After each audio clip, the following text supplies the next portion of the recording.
Hello and welcome to Study Legal English. I am really pleased today to be joined by a special guest. She is a non-practicing British solicitor and has over 16 years of experience teaching law, legal English, and now lives and works in Paris and teaches at universities. She's previously taught at Manchester Metropolitan University. So, hi, Natasha Costello. Hi, Louise. Thanks for inviting me. Good. So I'm super pleased to have Natasha on the show because we met a few years ago. We met through EULETA, the European Legal English Teachers Association, and we've collaborated together. We presented together at the last EULETA conference on practical skills. And Natasha is my go-to person to talk to about contract drafting, to get tips about contract drafting, because Natasha's got loads of experience about it. So I'm really grateful to get tips from you. And I thought, she's got so many tips, I want her to be able to share them with people who listen to the show. So I'll try. Yeah. So we're focusing on contract drafting today.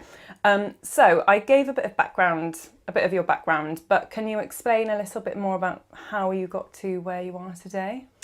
Okay. So perhaps the starting point is that I began my career as a practicing solicitor in England, in Manchester.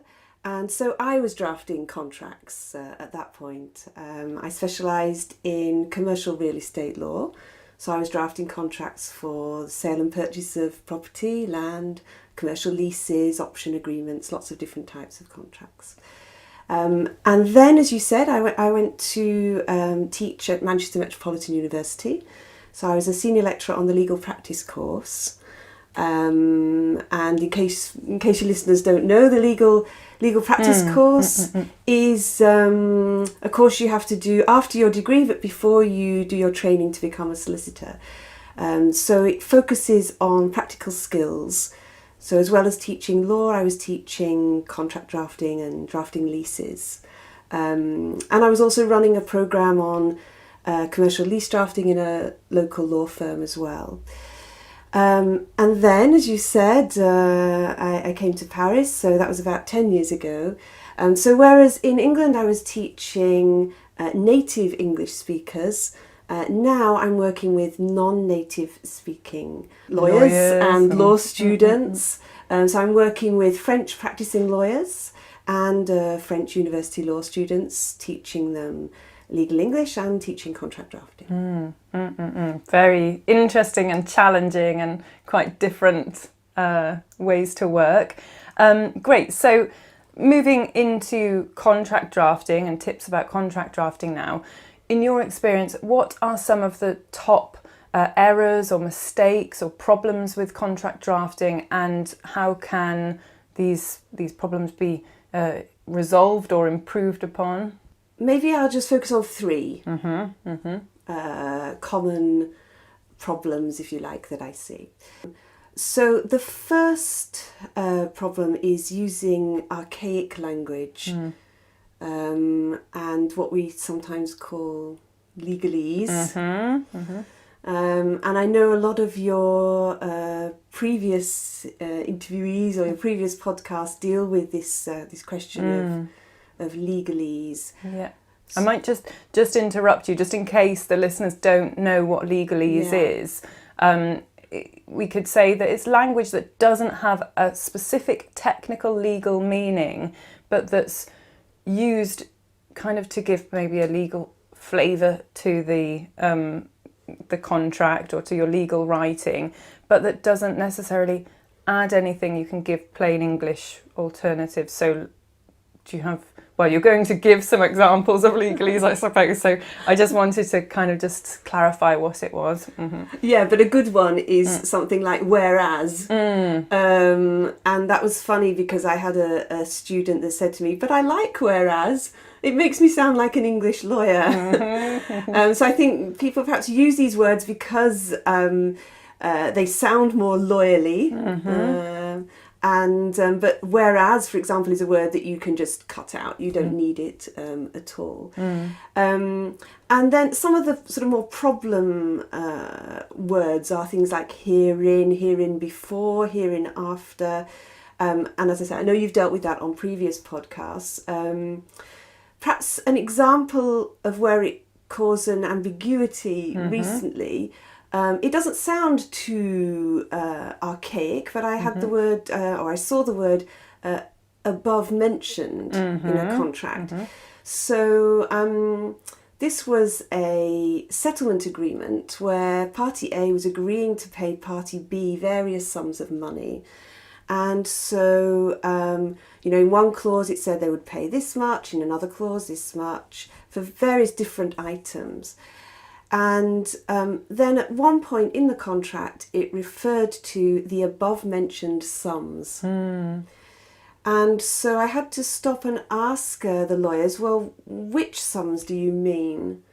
Do you mean all of those sums that you've mentioned before in the contract, or do you just mean the one you mentioned in the previous clause? So the problem with those types of words like herein before or herein is what exactly do they mean? What exactly are you referring to? Yeah. So how could you resolve that? What would you recommend?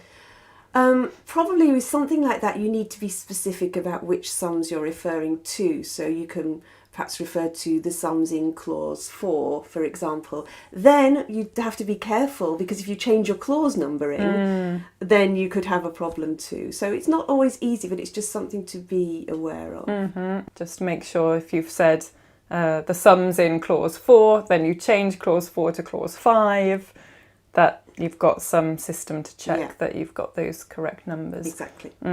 Okay, a very good first problem and first tip, thank you. What's your second one? Okay, so still on the theme of language, and again, most of these tips relate to things I see with non-native speakers. They could apply to native English speakers as well. I think is the problem of lack of consistency. And what I mean by that is using different words or expressions for the same thing. So the obvious example I have is taking the example of an obligation in a contract. And what I often see is that different words are used to express an obligation. So, and I see that, within one contract, there are different expressions used. So, for example, I saw one where it had Party A commits to doing this. And in the next clause, Party A is required to do this. Party A agrees to do this. And then this one I love, then it said Party A especially agrees to do this. So I don't know whether that means especially agrees, it means more than just agrees. But the point is that if you start using different words to describe an obligation, then it's open to interpretation by the court. They might think, well, hang on a minute, do you mean something more by saying you commit to doing something rather than agreeing to doing something? So that is something I see quite often. That's probably, I just suddenly thought, that's a really good point as well to mention for translators, for court translators, because we actually went to a conference yesterday about legal language and the judicial system, and it was attended by quite a lot of translators, and there was a debate at some point about how, should translators, interpreters who translate orally, normally simultaneously or as soon as someone's spoken, and there was this debate as to whether they can change slightly the word or miss out particular words. And someone said that in some instances in legal language, it can change everything. So that's a good example, although it's talking about contract drafting. If you have a clause that says Party A agrees to, and then Party A especially agrees to, a judge can interpret that as being something completely different, and perhaps in a different scenario, it could change the meaning in an actual court case. Yeah, it could perhaps change the meaning. Yeah.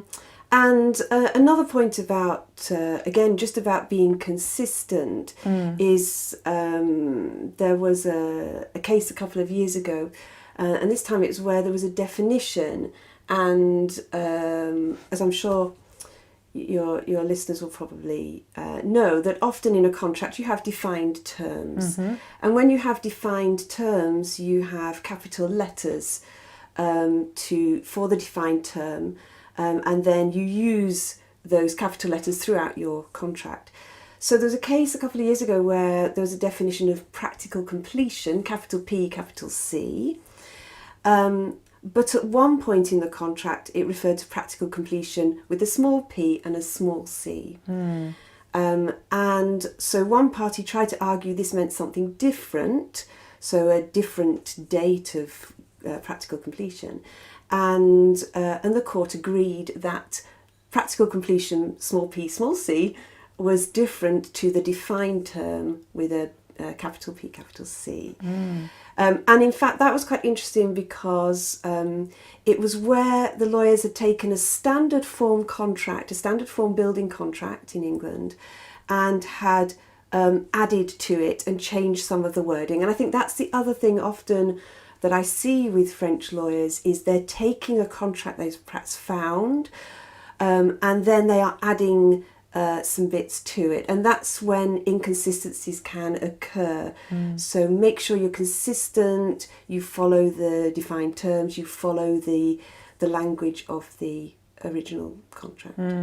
Can be really hard because if you're working on you're a busy lawyer. True, exactly. And, lots of people are working on the same document, yes, so it's quite a hard thing, but a really important one, as the case that you mentioned demonstrated. And for listeners out there who are maybe a bit confused, if you're new to contract drafting and you don't know what a defined term is, it's where you have at the beginning of the contract, normally at the beginning of the contract, particular terms which have a specific definition, and you want that the same definition to be applied throughout the contract. You normally have a section called defined terms where you would say practical completion means the date on which blah blah blah, and explains when the building is completed for legal purposes. Yeah, and even within defined terms, sometimes the language used is a little bit, it's overcomplicated. But simply writing practical completion means, and then the definition is fine. And then throughout the contract, that same term will be used with capital letters. Yeah. Or at least with capital letters at the beginning of each word.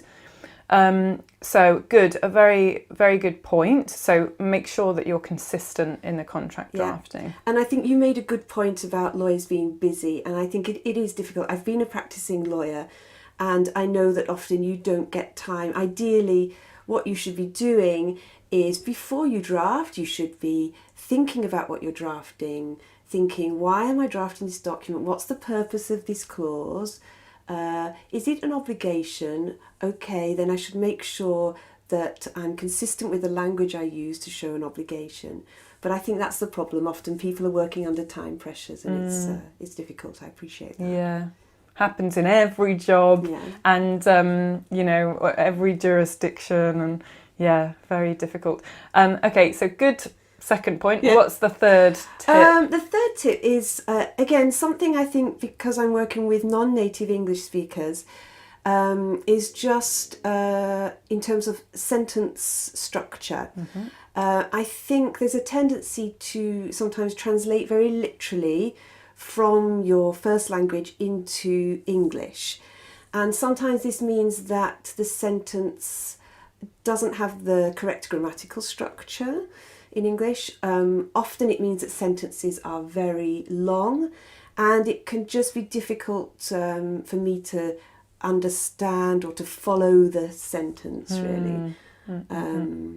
And I think that's very similar to any type of writing, not just contract drafting. So I think good writing techniques can help with that. And by that I just mean trying to use short sentences. So within a clause, you can tabulate, have almost like separate bullet points. You know, you can have a list. So that can help. And also keeping your main part of the sentence, your subject, verb and object, keeping that together and keeping it at the beginning of the sentence. Yes, that's a really important point, and something that this kind of like the writing style of certain countries have a particular writing style, and they might have a preference of longer sentences, but certainly in England and in a lot of English-speaking countries, and especially in contracts, good contract drafting is having short sentences. And this is something that I spoke to with Stephen Horowitz a couple of podcast episodes ago, who mentioned that he teaches legal writing. He teaches legal writing at St John's Law in New York, and he has lots of foreign students. And he says, you know, when you're writing, he's not particularly talking about contract drafting, he was talking about legal writing, legal essays at university. So if you're an LLM student or something like this would apply to you. But to have short sentences that make it very clear, very like focused on allowing the reader to understand everything. Yeah. But some students said, you know, if they wrote that kind of thing in their own country, their supervisor or would be insulted by that writing. And so I think there's a kind of psychological shift that needs to happen. Yeah, maybe. Yeah. Like, you know, if you're writing a contract in English, it's good legal writing to write short sentences. Yeah. I think that was true. I think in France as well. You know, the tendency is to write very long sentences with lots of language. But I think there is a move now towards shorter sentences and documents that are easier for people to understand. And I have heard the comment that the client's paying me, you know, to be a lawyer and write long sentences, but I think that is changing now. I think actually clients want the job done quickly. They want to be able to understand their contracts, and so hopefully that is changing. Yes, it's an important point for translators as well, because if you're translating a contract, you don't have to translate it literally. Like, just make sure that it's totally clear, which is not always easy. So good, very good point. Do you have any other things to add to those points? No, I think you just mentioned there about being clear, and I think overall that is what I try to emphasise. Try to be clear and consistent. I think those are my main tips, really. Good, okay. And so quite a widely debated topic in contract drafting is using shall or must to express obligations. What's your view on this? Big question. I think first of all it is important that especially non-native English speakers are aware of this debate, that there is a debate going on in the legal world, in the English-speaking world, about the use of shall and must. Shall is traditionally used in commercial contracts, in business contracts, to show an obligation. But some people think we shouldn't be using the word shall. So, for example, Brian Garner, in his book, which I think is called Legal Writing in Plain English. I think we'll give the link afterwards. So Brian Garner says, delete every shall. Why does he say that? Well, because shall isn't plain English. So this is what it's all about. It's the plain English movement and plain legal English. So an ordinary person doesn't use shall to express an obligation. I might say, shall we go for lunch, Louise? So that's the reason why people think we shouldn't be using shall in legal documents. The question is then, what other word do we use to show an obligation? And I think if you look at modern consumer contracts, they are moving away from using the word shall. If you look at modern legislation, the word must is used to show an obligation. And in fact, we can give a link to the listeners. But in England, a few years ago, there was a project led by the British Property Federation, and there's a set of commercial leases where they use the word must to show an obligation. So I think my experience is that in commercial contracts, shall is still used to show an obligation. Your question was what's my view? Again, I think my view is to be clear and consistent. So once you decide what word you're going to use for an obligation, be consistent with that. Don't use shall and then commits to and then is required to. And the other problem is that shall is sometimes used in contracts where it's not an obligation. So this agreement shall be governed by the law of England and Wales. That's not an obligation, that's just a statement of fact. So that's why shall is criticised as well. For that governing law clause, you mentioned, so it's a statement. What would be a correct way of writing that? Just use the present tense. This agreement is governed by the law of England and Wales. Yes. You don't need shall in there. A good point to note is that an obligation can only be carried out by a person or a party. Yes. And this kind of links to the writing in the active voice, that if you Yes. always think who is doing that obligation, and so construct your sentences as Company A shall pay X amount to Company B. That's a really simple version of it, but try to keep in your mind when you're drafting those points. I think that's a really good tip, actually, to always think of having party with shall, so that it's clear it's not obligation on a party to the contract. Good. Okay, so your main point with shall and must is that shall is it's mainly used in company or business to business contracts. And must is more used in consumer contracts, but it's also used in legislation, and it's part of the plain language movement. Shall isn't used in plain language, but the main point is to be consistent and make sure you're using this language as to express an obligation and not something else. Good. So one of my last points was, what resources do you recommend? Okay, I've mentioned a few already. First, in terms of plain legal English, which we've talked about, I mentioned Brian Garner's book, which I've got here. I can show. Legal Writing in Plain English by Brian Garner. So if you want to see what he says about plain legal English. Then there's also a very good resource, the Adobe Legal Department Style Guide. That's quite a really, really good one. It shows a company really embracing plain legal English.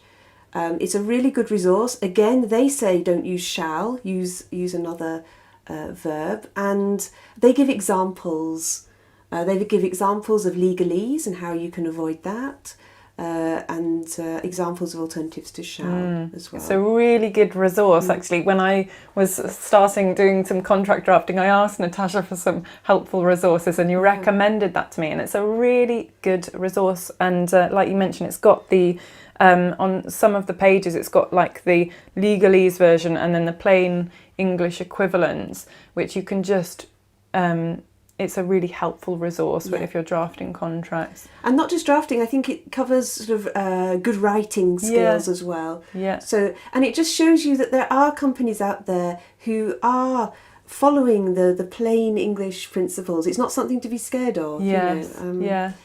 It's a good resource for teachers as well. If you are interested in kind of teaching the plain language style, it's a good resource to show to students that it is used by companies. And it's Adobe. It's not like a random small company. They are a major multinational, probably million or billion pound company. I don't know, but you know, a big one. So it's a good example. Yeah. And then in terms of contract drafting, a book that I like, I've got here, is this one, Drafting Contracts by Tina Stark. I really like Tina Stark's approach because she looks at the business deal. She, as I was mentioning before, she gets you to think about the purpose behind your drafting, and then using the correct language to achieve that purpose.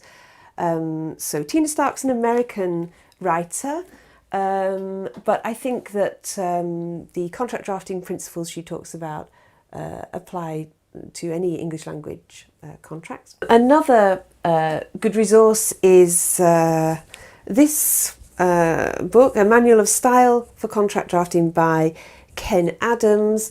Some of your listeners will have heard other people mention Ken Adams. He also has a blog on contract drafting. So I'd recommend you look at his blog as well. It's quite a good book. There's another book also by an American author, Cynthia Adams, with Peter Kramer. This one's called Drafting Contracts in Legal English. And again, some good tips on contract drafting.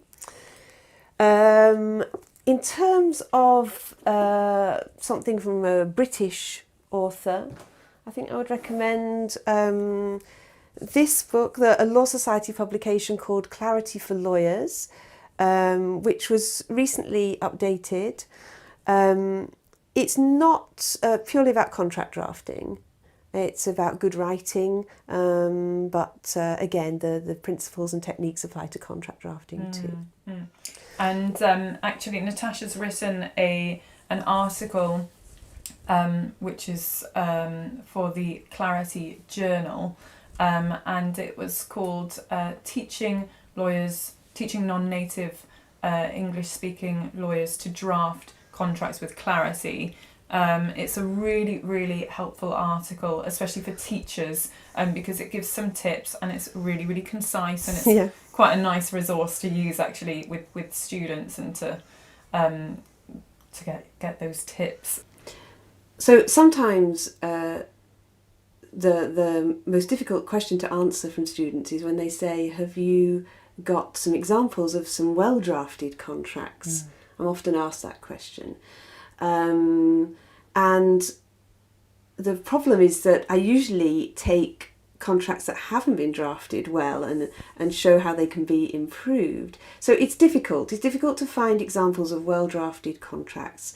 I mentioned the model commercial leases earlier, but perhaps if your listeners have got any good examples, they could share those. Yes, if you do have good examples of contract drafting, if you feel like you're an amazing contract drafter in English, or even if you just would like to share some of your writing, take out the confidential information and send them in to louise@studylegalenglish.com.